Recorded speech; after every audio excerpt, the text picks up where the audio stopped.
Bom dia, Pitoli. Bom dia, Walter. Bom dia, Olavo, a toda a audiência da Rádio Auro e Verde. É sempre um prazer estar aqui com vocês.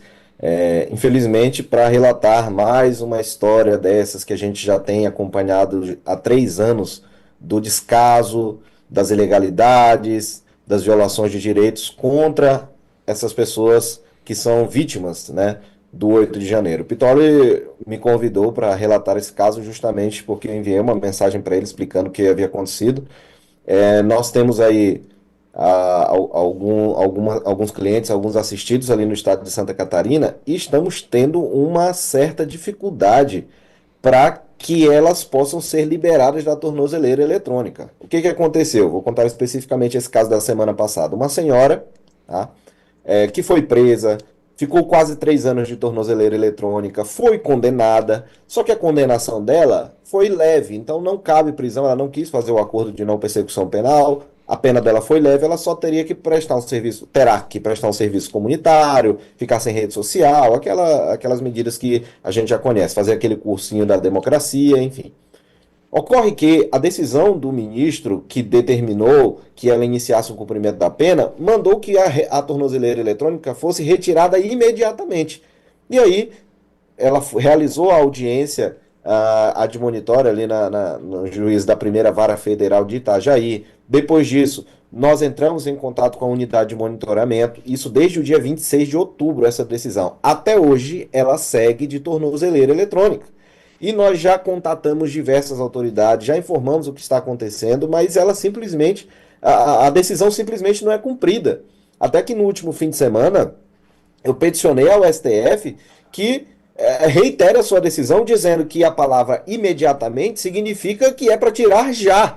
Porque o juiz da vara de Itajaí está dizendo, não, tem que ser quando ela for iniciar o cumprimento, quando ela começar a fazer, a prestar os serviços comunitários. Então, eu fiquei muito chateado, coloquei esse caso nas redes sociais e posso imputar aqui a responsabilidade desse erro a vários personagens. Por exemplo, ao próprio STF, que é o principal responsável por tudo isso, porque se não tivesse inventado esse cenário de abusos, de violações, isso não estaria ocorrendo.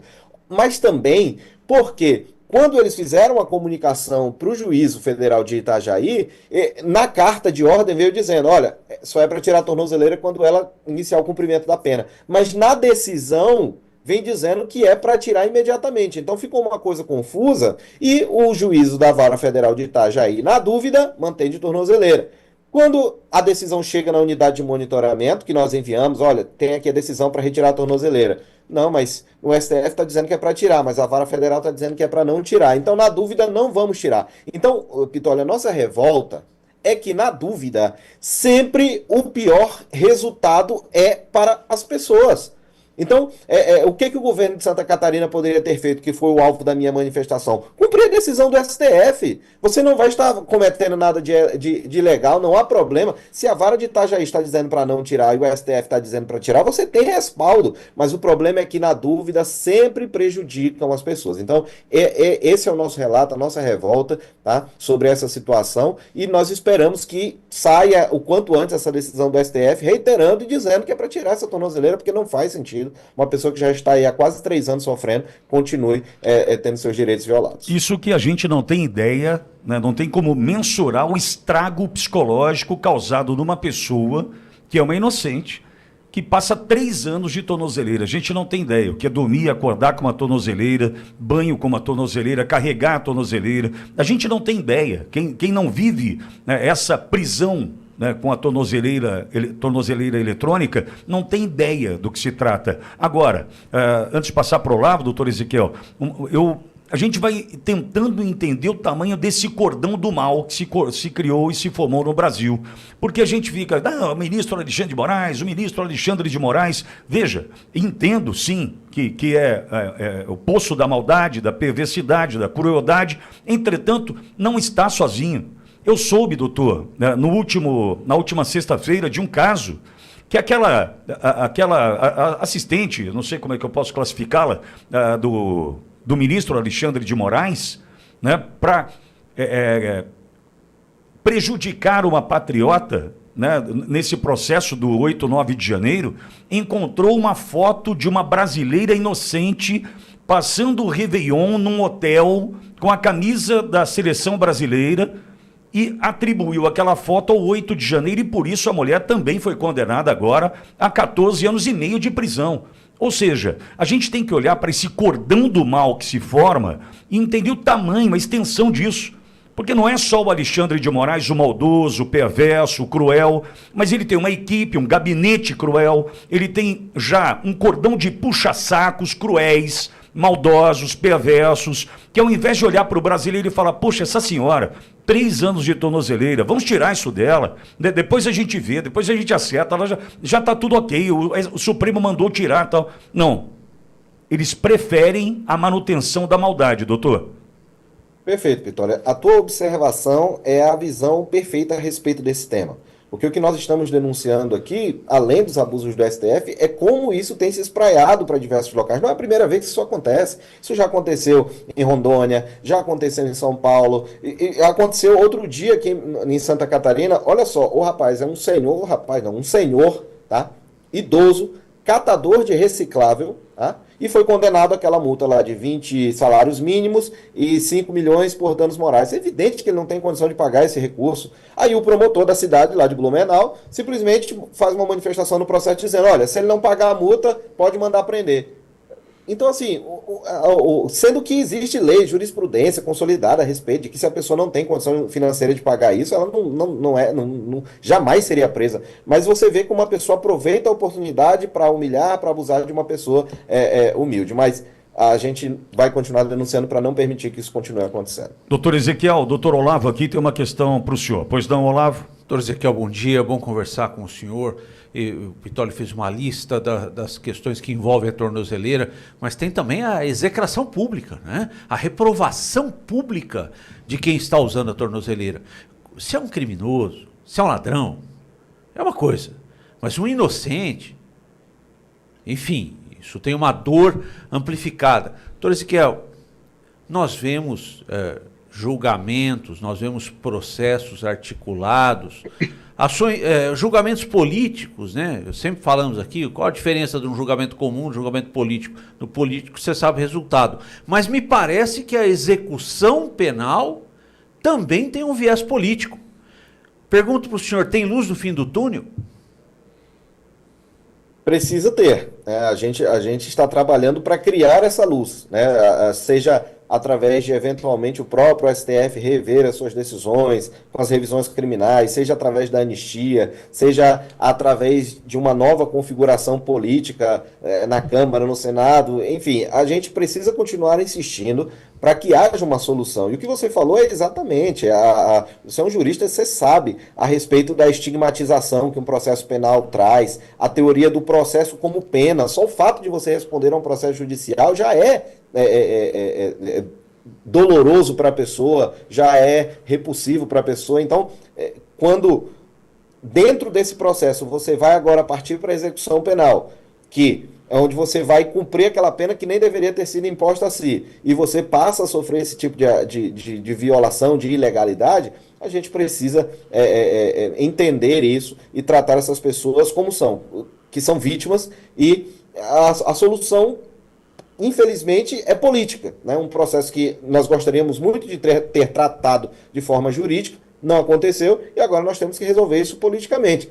E a saída que a gente vê hoje é através da anistia, que infelizmente está travada aí no Congresso Federal, mas nós esperamos que a partir do lançamento dessa candidatura do Flávio Bolsonaro, o próprio deputado Nicolas já se pronunciou nesse sentido, que haja aí uma nova configuração política, uma nova pressão política para que esse processo de anistia possa voltar a tramitar no Congresso e essas pessoas possam ter as suas vidas restauradas. Doutor Ezequiel, Walter Nagelstein, também teu colega de profissão, doutor, conosco, tem uma pergunta para o senhor. Pois não, Walter?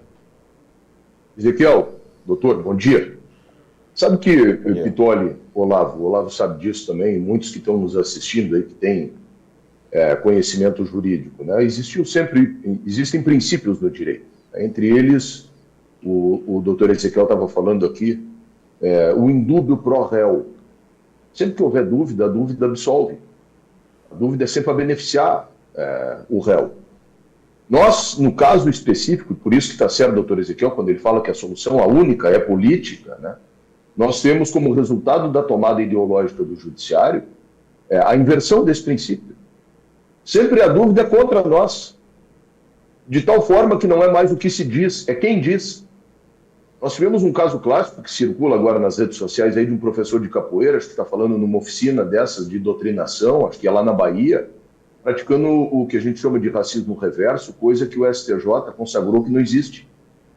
Então quer dizer que a pessoa, pela sua cor da pele, e se for preta, pode fazer discurso de ódio e não existe nada, porque o STF consagrou, o STJ, aliás, consagrou que os opressores, que somos nós, né, não podemos ser objeto dessa questão. Então, esse sistema, doutor Ezequiel, o senhor está vendo bem, né, ele, na verdade, ele é de dois caminhos, é de duas vias, é sistólico e diastólico.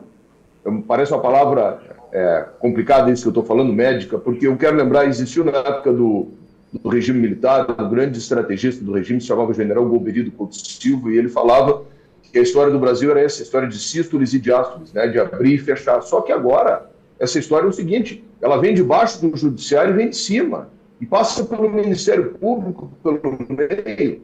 Basta ter uma questão política, que alguém tenha alguma posição, simplesmente para o cara se transformar no pior do mundo e não ter direito a mais nada. É o direito penal do inimigo.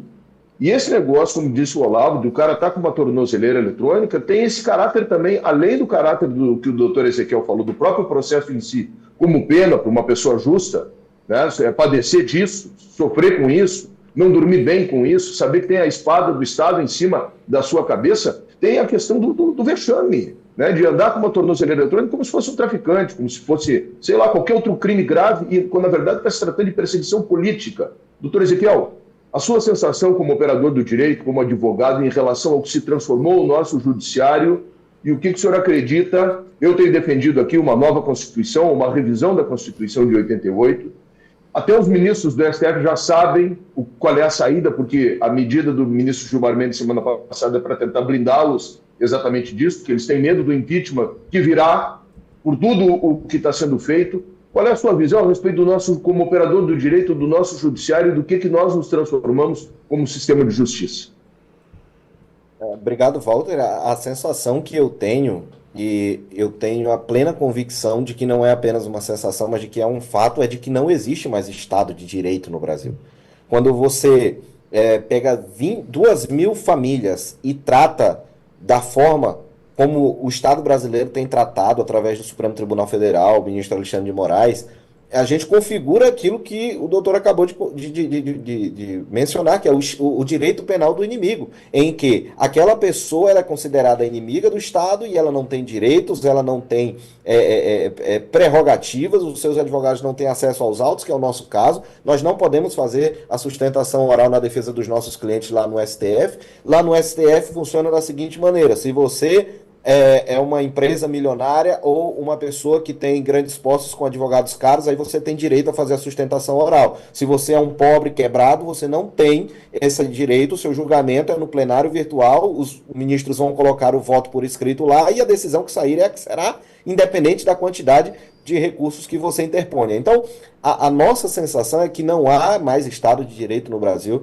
Nós precisamos pensar em formas de reconfigurar. Eu, sinceramente, eu não gosto da nossa Constituição Federal da forma como ela foi concebida, mas se ela fosse minimamente cumprida, nós não teríamos esse problema. Eu não acredito que você, no cenário que nós vivemos hoje, ainda que houvesse uma alteração na Constituição, como você vai obrigar esses agentes políticos, que deveriam ser jurídicos, a cumprir essa nova Constituição? Então, assim, eu não sei se a solução parte daí, tá?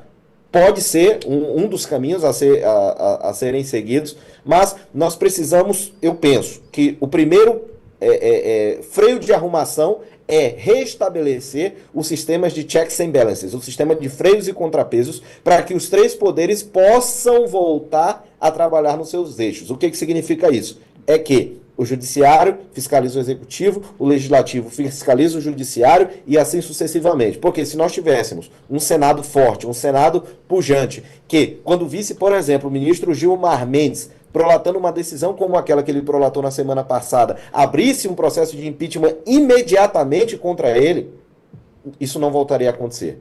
Mas quando você não tem um freio de arrumação, a coisa vai correndo frouxo e é o que nós estamos vendo. Então, a gente só tem a lamentar que isso esteja acontecendo, mas nós vamos continuar trabalhando essa semana. Sabe o que me preocupa, doutor Ezequiel? Diga. Sabe o que me preocupa? Me preocupa esse promotor de justiça, por exemplo, que o senhor referiu. Exato. Que está lá na vara da execução. Como é que nós alcançamos esse promotor? Porque antigamente, só para que as pessoas que estão nos acompanhando sabem, tem uma coisa que se chama prevaricação. É um crime. A prevaricação é agir ou deixar de agir em virtude de sentimento ou interesse. Pode ser questão política. O cara tem as suas convicções políticas. Aquele magistrado, por exemplo, que a senha dele era Lula 2000. Está evidente que o cara está contaminado politicamente. Agora, para além do ministro Gilmar Mendes, do Toffoli pegar carona de jatinho, como é que nós podemos, né, botar freio num promotor de justiça que tem uma caneta atômica do Estado na sua mão, acusa sem ter nenhum tipo de consequência, ou de um juiz em relação ao qual o sistema de precedente que foi criado não vale nada, porque se o cara é de direito, ele vai lá e condena. E cria todo o estigma para as pessoas, e essa vergonha de ter que andar. Como é que a gente alcança? Aí olha para um CNJ, um órgão que é corporativista, que só perseguiu a doutora Ludmilla, por exemplo. Né? Só persegue de novo quem é de direita.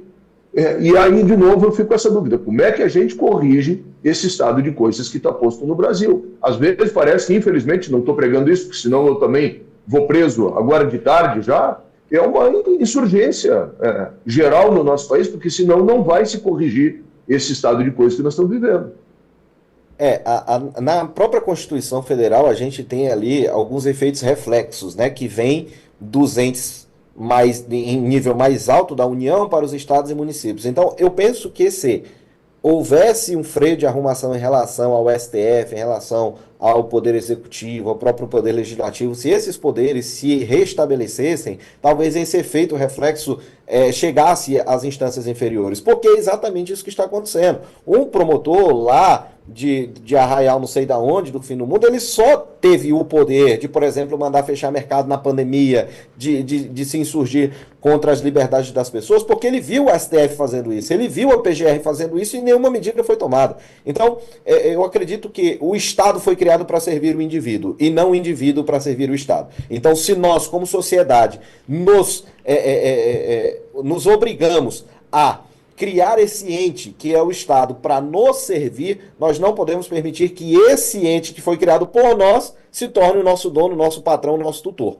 Então a gente precisa mudar essa situação e aí a única forma que a gente tem para fazer isso é através do voto. Então que a gente possa se conscientizar para nas próximas eleições colocar deputados, senadores, principalmente no Congresso, né, mais de direita, liberais, conservadores, para que a gente possa mudar essa realidade que nós estamos vivendo. Doutor, e com relação a esse brasileiro de Blumenau que tem que pagar a multa, que nós já ajudamos vários aqui a pagarem essa multa, se precisar, conta com a gente.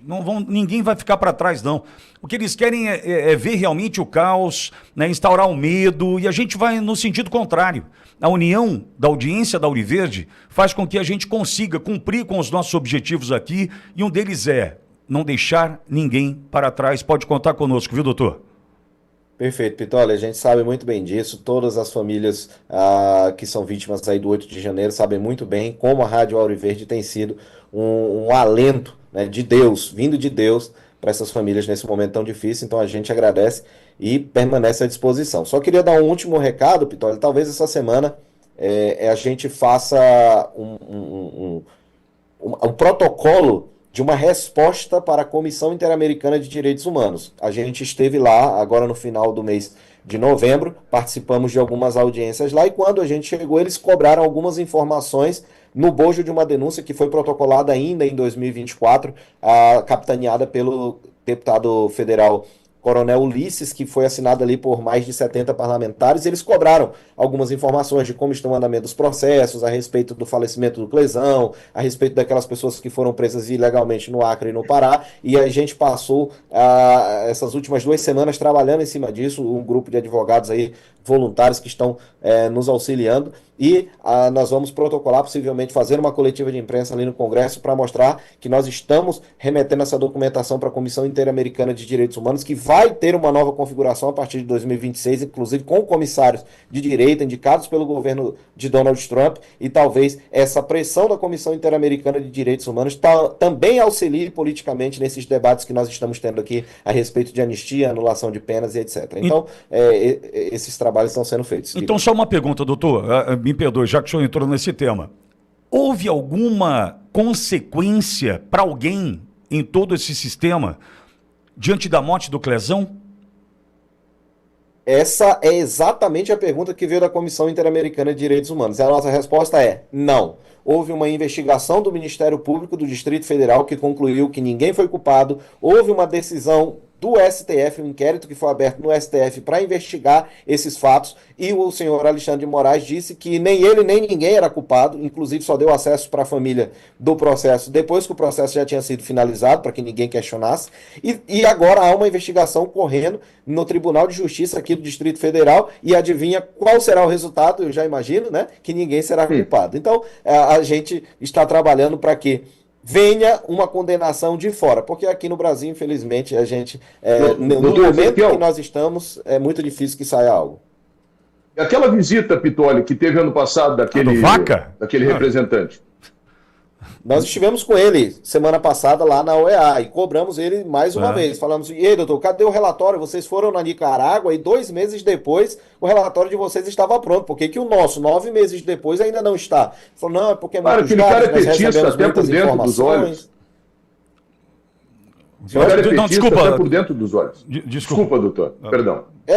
Infelizmente a comissão hoje está tomada por pessoas de um viés ideológico de esquerda, isso é óbvio, é claro, mas eles nunca vão poder dizer que nós não acionamos e não dissemos o que estava acontecendo e que eles deliberadamente se negaram a atuar. Entretanto, como eu disse, repito, a partir de 2026 haverá uma nova configuração da Comissão Interamericana de Direitos Humanos, e nós esperamos que esses novos comissários coloquem os seus olhos sobre o que está acontecendo sobre o Brasil, para que haja, de fato, uma atuação da comissão aqui no país e passe a reconhecer o Brasil como um Estado violador de direitos humanos. Doutor, obrigado mais uma vez.